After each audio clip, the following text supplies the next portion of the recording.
بسم اللہ الرحمن الرحیم۔ اللہ کی ذات بڑی غیور ذات ہے، اللہ کی ذات بہت بڑی ذات ہے۔ اللہ خالق ہے، اللہ مالک ہے، اللہ رازق ہے۔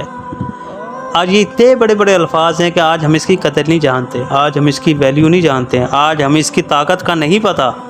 آج ہم دنیا کی مختلف کھوکھلی چیزوں میں اپنا وقت گزار رہے ہیں اور ان کے پیچھے لگے ہوئے ہیں، لیکن آج ہمیں یہ نہیں پتہ کہ انسان کی برائی کہاں، ایک برا وقت کہاں سے شروع ہوتا ہے اور کہاں پر ختم ہوتا ہے، اور اس پورے وقت سے نکالنے والا کون ہے، اور اس پورے وقت سے نجات دینے والا کون ہے، اور اس پورے وقت کو پیدا کرنے والا کون ہے۔ اللہ چاہتے ہیں جب انسان پر کوئی برا وقت آتا ہے تو اللہ پاک اس کو جھنجھوڑتے ہیں کہ میرے بندے میری طرف رجوع کر، تیرا مسئلہ میں حل کروں گا، تیرے معاملات میں سدھاروں گا، تیری پریشانی میں دور کروں گا۔ لیکن آج انسان دنیا کی کھوکھلی رسومات کے پیچھے لگا ہوا ہے، جس سے وہ اپنے خالق حقیقی سے دور ہو جاتا ہے اور ان رسومات کے پیچھے لگ جاتا ہے۔ جیسے اللہ تعالیٰ فرماتے ہیں نا، میں انسان کے ساتھ ویسا ہی معاملہ کرتا ہوں جیسا انسان مجھ سے گمان کرتا ہے۔ تو آج ہم اس بارے میں ایک بہت ہی پیارا واقعہ آپ کے لیے لے کر آئے ہیں، آپ اس کو شروع سے آخر تک سنیں، انشاءاللہ اس سے آپ کو بہت فائدہ ہوگا۔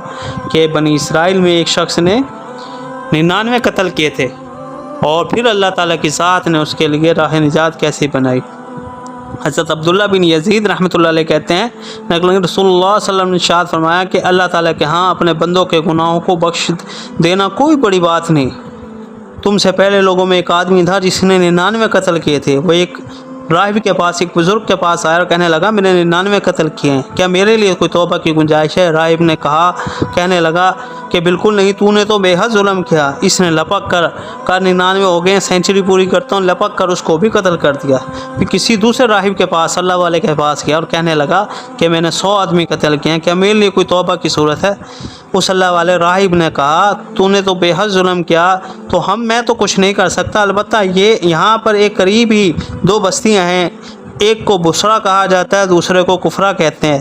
بصرہ کے لوگ نیک ہیں، اللہ جنت والے اعمال کرتے ہیں، اس بستی میں کوئی دوسری طرح کا آدمی نہیں ٹھہر سکتا۔